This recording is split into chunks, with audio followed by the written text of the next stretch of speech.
welcome back to the channel. Today we're going to do a bit of an experiment trying out this heatless curl rod, and I'm curious to see how it's going to behave on textured hair such as this one, which is the hair giving hair blown out texture that I have here. And I have some leave out. Excuse what's up going on around my mouth. I'm on day 3 of a chemical peel. And then as a second experiment, I will be using this the heated curling one, just to see if the heatless one would work or how it would behave. So based on everything that I have watched so far, you're going to position the band on top of your head like so. And I decided to use some mousse because from previous experience, I realized that with textured hair and a lot of these hairstyles, you need some mousse to kind of hold the curl together. So I'm applying a good amount of mousse. I think I went in a second time just to make sure that I had enough. The first time I applied the mousse, I felt like it would be too much.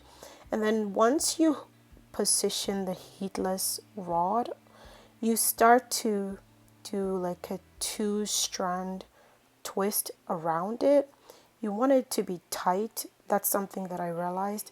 If it's not tight, especially with textured hair or blown out textured hair, you may not get the desired result. This was the first time I was doing this, so this was purely experimental. I was like, okay, let's see if we can make this work. And then I started working on the other side like so. Once again, make sure that the cornrows are tight. If it's too loose, I don't think it's going to come up well. And yeah, let's continue to work our way all the way around it. And then the heatless wonder rod came with this attachment that you use to tie it at the base. So it's really simple.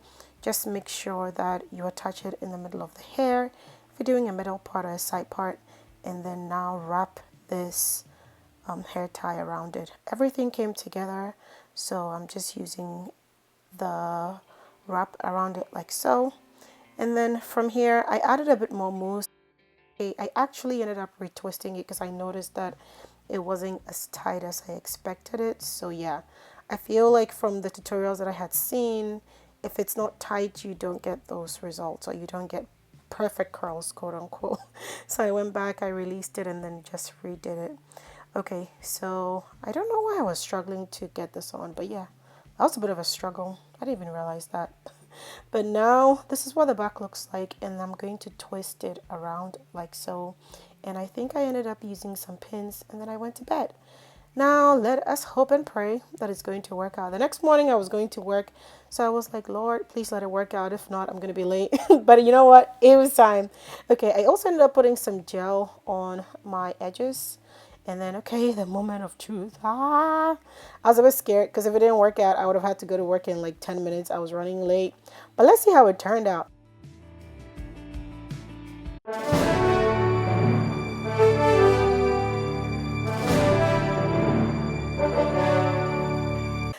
I don't know about this. I think at this point, I just added a layer of oil. And I mean, I am satisfied with the tightness, but I don't think the curls formed the way I wanted it to. At least what I'm seeing doesn't give what I was expecting. And I'm not sure. Oh, wait, how about this one? Anyway, this was a bit of a shocker. I'm not gonna lie. This was a bit of a shocker. I think I was expecting something more defined, and so that's my bagana. Anyway, at this point, I'm like, this is not what I was.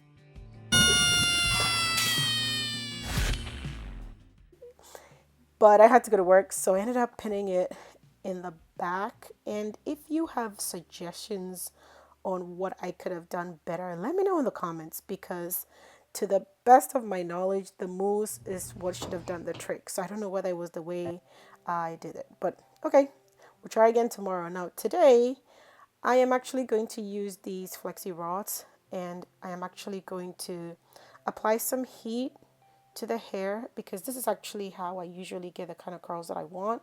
So the heatless one was just to see if there's an alternative that I can do which doesn't involve heat. And also this takes quite a bit of time, or a bit of prep time. So with this, I ended up just curling, putting in the heat rods, and when I get to the front of the hair, I start to use these rollers instead of with the flexi rods. And that is so that I can get tighter curls in the front and something more loose in the back. So the same thing, just going with the straightener, the heated straightener. And as I get closer to the front of my hair where I actually have my own hair out or the leave out, I'm going to use much smaller rollers, as you can see here. And when I'm doing this, I don't use any mousse because of the heat. I don't really need that extra support. The next morning I come and I take out the flexi rods, and as you can see, these curls formed much better. I've had this hair given hair in for about 3 weeks, and so I knew that this was going to work out better, but I was just trying to see if the heatless curling wand would give me some alternative, like I said before. So yeah, I like this better. I like the fact that with heat I can see some more definition. I like the fact that, the way it turned out, I really like it. I like it better this way. And then I applied some hairspray like so, because we're getting ready for work. What are my general impressions? I feel like the flexi rod worked better than the heatless curl. If there is another way to do this, as I said before, please let me know down in the comments. I am open to suggestions. But for now, I am going to keep using heat when I have this hair. Between these two, which one would I say? I would say it's the flexi rod. All right, bye.